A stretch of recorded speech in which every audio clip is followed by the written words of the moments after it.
मराठीतील बाराखडी पाहणार आहोत। गेल्या भागात आपण मराठीतील मात्रांचा अभ्यास केला।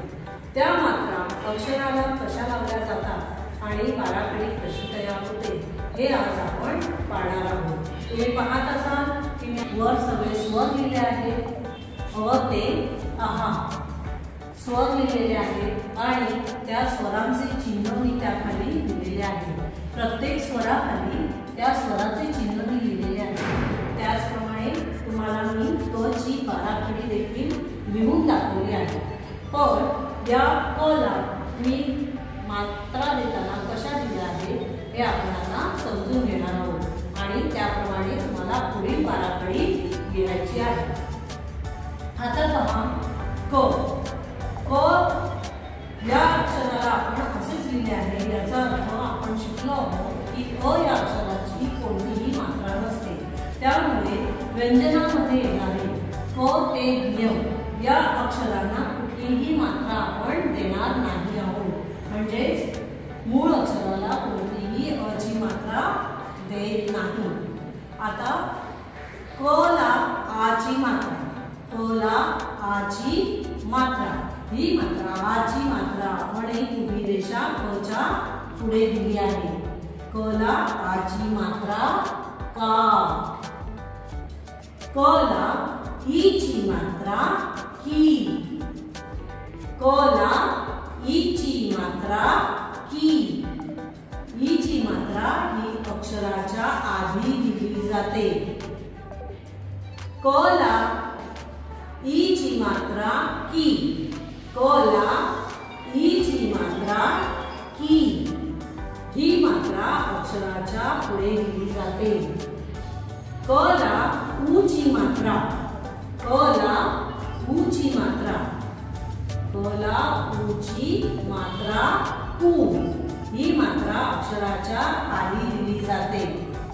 क ला मोठ्या उ ची मात्रा, क ला उ ची मात्रा कु, क ला उ ची मात्रा कु, ही अक्षराच्या खाली दिली जाते।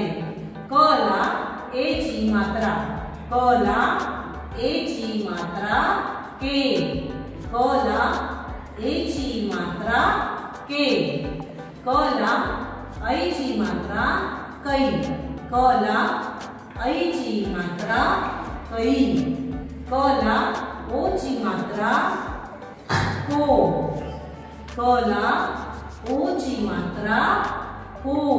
याला एक काना म्हणतात आणि याला एक मात्रा म्हणतात। क ला ओ ची मात्रा को, क ला औ ची मात्रा कौ, क ला औ ची मात्रा कौ।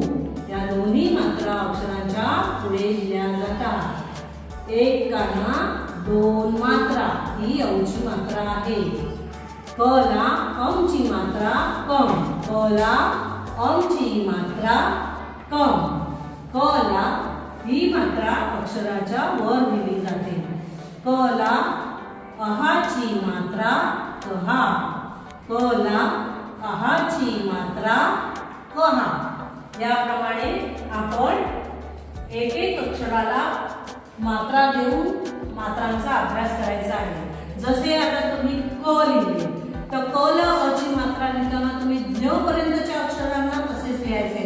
क ला अ ची मात्रा क, क ला अ ची मात्रा क, ग ला अ ची मात्रा क, घ ला अ ची मात्रा घ, च ला अ ची मात्रा च। याप्रमाणे बोलत बोलत तुम्हाला ज्ञ पर्यंतच्या अक्षरांना मात्रा द्यायची आहे।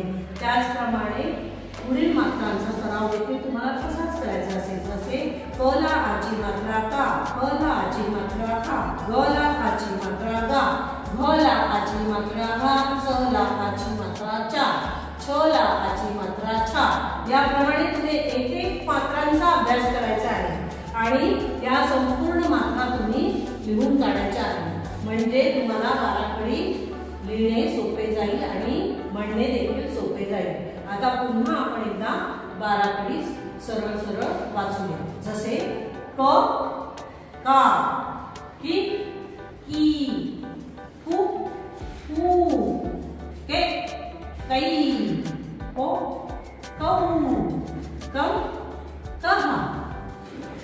याप्रमाणे तुम्हाला बाराखडी दोन्ही पद्धतीने बोलता आली पाहिजे. स्वरांसहित आणि सरळ वाचन सुद्धा करता आले पाहिजे. सराव करणे आवश्यक आहे. जितका सराव कराल तितक्या लवकर तुम्ही आत्मसात कराल. धन्यवाद.